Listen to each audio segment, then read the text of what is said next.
आपको आपको आज नहीं, वो हमेशा हमेशा के लिए मान लीजिए कि जाना ही पर कोई तो अभी रोजगार बिहार में नहीं आएगा। नहीं, रोजगार नहीं आएगा। अरे जो नेता बोलता उसको कहिए देखने के लिए, कहिए तो देखने के लिए। इस समय में बिहार एनडीए के हाथ था, आया था।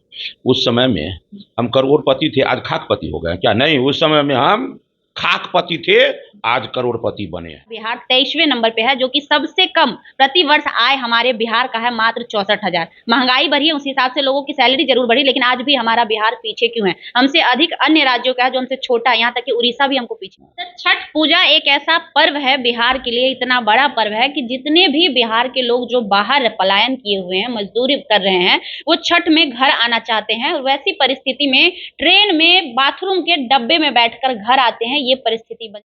जब तक ये धरती रहेगा ना, तब तक कुछ समस्या का निदान 100% हो जाए, न ऐसा कभी हुआ था और न होगा। इस पर क्यों नहीं बात की जाती है कि लोगों को घर आने की आवश्यकता ही ना पड़े, बिहार से पलायन ही ना हो, बिहार में रोजगार दे दी जाए लोगों को, ताकि जो ये दिक्कत उत्पन्न हो रही है उसका जड़ से ही हटा दिया जाए।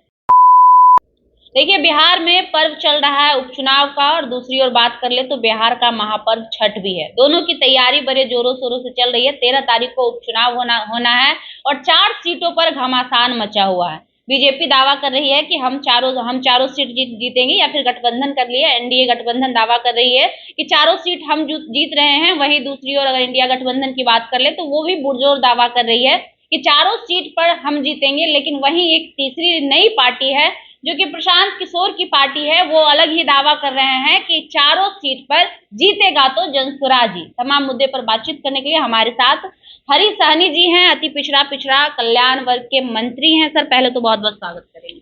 बहुत बहुत धन्यवाद। उपचुनाव चल रहा है बिहार में, और उपचुनाव से पहले छठ है, तो सबसे पहले तो सर छठ की ढेर सारी शुभकामनाएं, और छठ को लेकर क्या कुछ तैयारी चल रही है? चलिए, आपके समस्त दर्शकों को बहुत बहुत शुभकामना। स्वास्थ्य समृद्धि का मालिक सूर्यदेव से कामना करता हूं कि आपके समस्त पाठ को, बिहार वासियों, देशवासियों को स्वास्थ्य लाभ प्रदान हो। स्वास्थ्य समृद्धि का दाता है वो।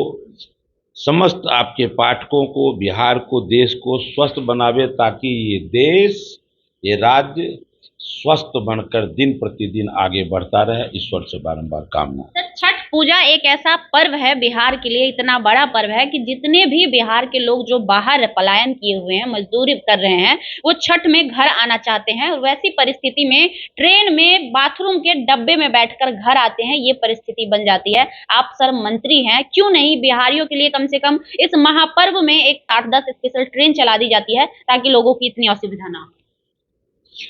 आप पहले पता कर लीजिए कि ट्रेन मिली है कि नहीं।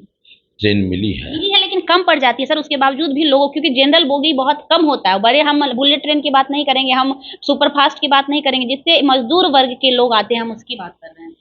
मैंने ये नहीं कहा कि स्पेशल ट्रेन केवल बड़े लोगों के लिए, छोटे लोगों के लिए। मैंने कहा कि स्पेशल ट्रेन चलाई गई है। मैंने ये कहा। तब है कि चूंकि सभी लोगों को अब छठ में ही आना है, तो उसमें परेशानी होती है, इसमें कहीं से। और जब तक ये धरती रहेगा ना, तब तक कुछ समस्या का निदान 100% हो जाए, न ऐसा कभी हुआ था और न होगा। लेकिन इतना लोगों को भरोसा है कि छठ पावन के अवसर पर रेल मंत्रालय के द्वारा, भारत सरकार के द्वारा व्यवस्था बनाई गई है, ताकि घर आने वाले, इस पर्व में भाग लेने वाले लोगों को कठिनाई नहीं हो, ये व्यवस्था बनाई। इस पर क्यों नहीं बात की जाती है कि लोगों को घर आने की आवश्यकता ही ना पड़े, बिहार से पलायन ही ना हो, बिहार में रोजगार दे दी जाए लोगों को, ताकि जो ये दिक्कत उत्पन्न हो रही है उसका जड़ से ही हटा दिया जाए? ये भी बात जब तक ये धरती रहेगा तब तक कोई नहीं कर सकता है। बिहार में बहुत ज्यादा है ना। आप प्रश्न कर दिए तो उत्तर सुन लो बाबू। अब मेरा बेटा दिल्ली में सरकारी जॉब कर रहा है, तभी तो छठ में आएगा। मेरा बेटा कहीं विदेश में रह रहा है, तभी तो वो आएगा। यहाँ उसको लग रहा है कि हम सरकारी नौकरी कर रहे हैं तो 80,000 का महीना है, हमको फलाने जगह विदेश में हमको 2 लाख का महीना है, तो स्वाभाविक है ये भावना अधिक परिपूर्णता, दक्षता, ये जो भावना है ये लोगों के मन में एक स्वतः भाव होता है। इस भावना से लोग चाहते हैं कि इससे बेहतर हो, तो इन भावनाओं में हर राज्य के लोग एक जगह से दूसरे जगह जाते हैं। भले हम बोल देते हैं ऐसे, आप मेट्रो में अभी काम कर रहे हैं लोग, दूसरे जगह काम कर रहे हैं लोग, आप पता कर लीजिए। मैंने पूछा तो कहा मैं यूपी से हूँ। ये सब चलता है, लेकिन राजनीति में हम बोलते हैं कि हमारे बिहार के लोग हैं, ये तो होता रहेगा, लेकिन हर लोग समझ जाए कि जो दूसरे राज्य में हम काम नहीं करेंगे। सर माफ कीजिएगा, अगर अगर वैसी स्थिति में लोग रहे और अगर आप बात आपके बेटे और अन्य नेताओं की बेटे की बात है तो उनके लिए प्लेन अवेलेबल है और वो इतने कैपेबल हैं कि प्लेन जैसे सफर से आ सकते हैं। लेकिन हम फिर से रिपीट करना चाहेंगे सर, हम मजदूर वर्ग की बात कर रहे हैं, हम उन तबकों की बात कर रहे हैं जो सिर्फ 300-200 की ही टिकट कटा सकते हैं, उनके पास 3000 10,000 नहीं है प्लेन और सुपरफास्ट से आने उसके लिए सरकार व्यवस्था बनाया है, आप पहले पता कर लीजिए। भीड़ चूंकि मतलब वो छठ है, छठे में सबको जाना है, लोग ये समझता है कि हम 10 दिन पहले जाएंगे तो काम बंद हो जाएगा। तो अगर नहीं बाहर से, जब बिहार से बाहर जब जाएंगे ही नहीं तो फिर आना कहाँ? अरे ये कैसे नहीं जाएंगे? 5% जाएंगे, 5%, 10%, 90%, 80%।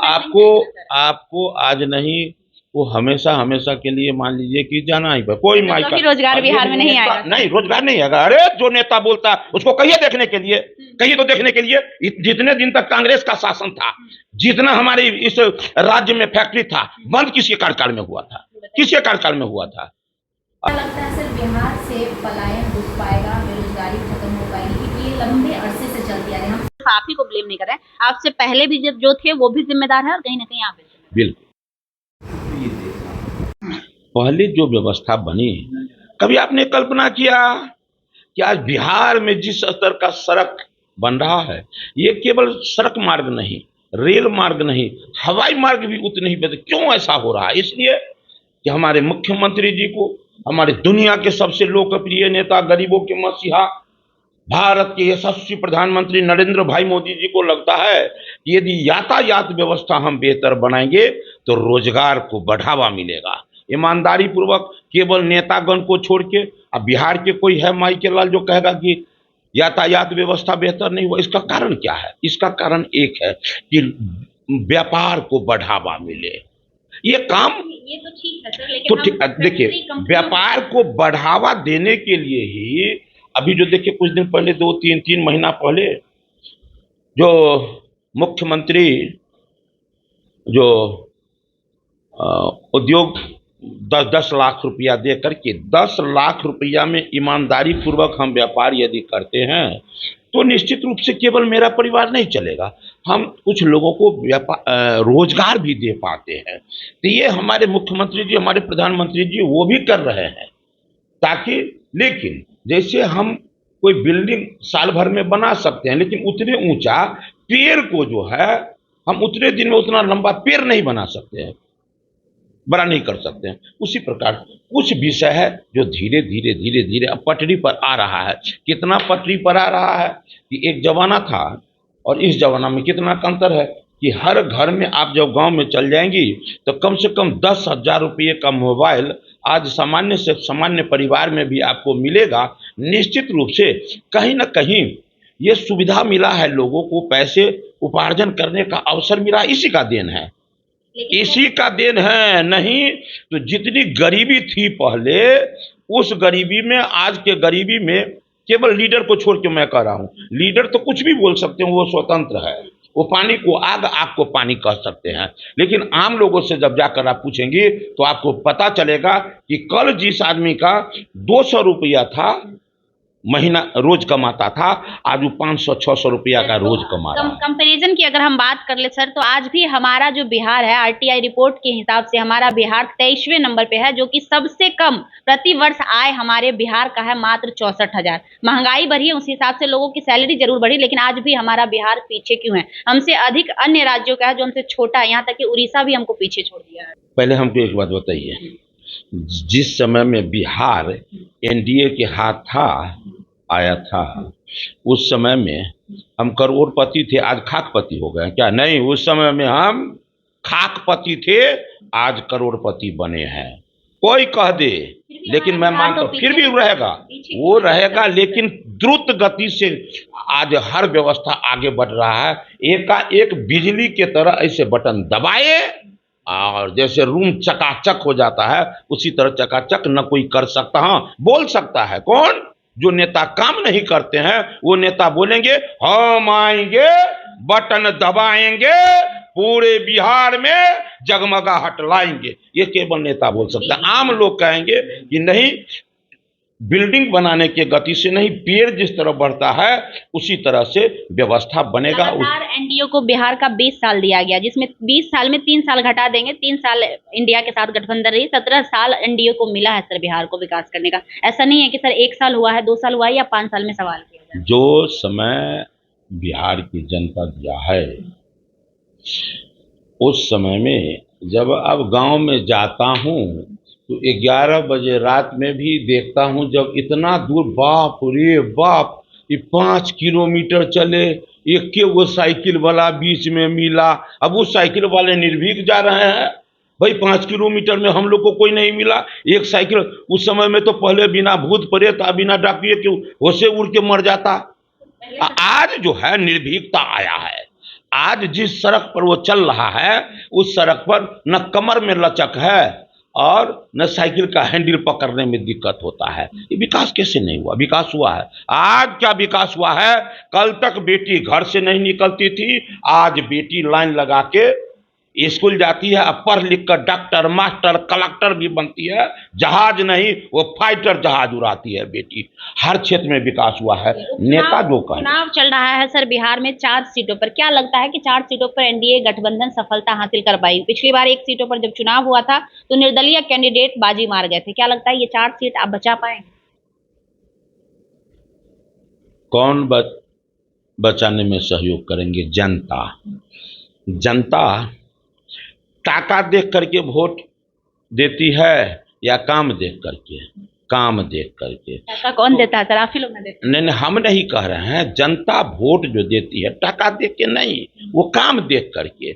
और काम ही देख करके तीसरी बार देश में हमारे प्रधानमंत्री जी वो प्रधानमंत्री बनिए। साधारण विषय नहीं ना है, तो टाका देख के नहीं ना, काम देख के। तो काम देख करके वो मतलब उनको लोग प्रधानमंत्री बनाए। उसी तरह बिहार में भी आज एनडीए की सरकार है और ये 4 में 4 सीट भी हम जीतेंगे और 2025 में भी हम बेहतर सरकार। नई पार्टी एक आई है जनसुराज, वो कह रहे हैं कि चारों सीट पर जनसुराज जो है फिर से बाजी मारेगा। क्या लगता है सर जनसुराज किसको नुकसान पहुंचाएगा, एनडीए को या इंडिया को? पहले एक बात कहिए, देश में कितनी पार्टी है? बहुत सारे 1500 पार्टी है।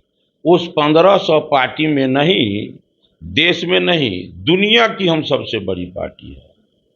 तो जब 1500 पार्टी हम आगे चल रहे हैं ना, तो फिर बात आप उसके आगे नहीं कहेंगे। आगे नहीं कहेंगे। बस हो गया। चलिए, धन्यवाद सर। तो देखिए, हमारे साथ बातचीत कर रहे थे हरीश सहनी, मंत्री हैं बीजेपी से, और साफ शब्दों में कह रहे हैं कि देश में 1500 पार्टियां हैं जिसमें हमारी पार्टी सबसे आगे चल रही है, बाकी पार्टी की हम बात नहीं करेंगे। बाकी तमाम बातों पर आपकी क्या प्रतिक्रिया, हमें कमेंट बॉक्स में जरूर दीजिएगा। लाइव लोग न्यूज़ देख रहे थे आप, मेरा नाम खुशबू है, बहुत बहुत धन्यवाद।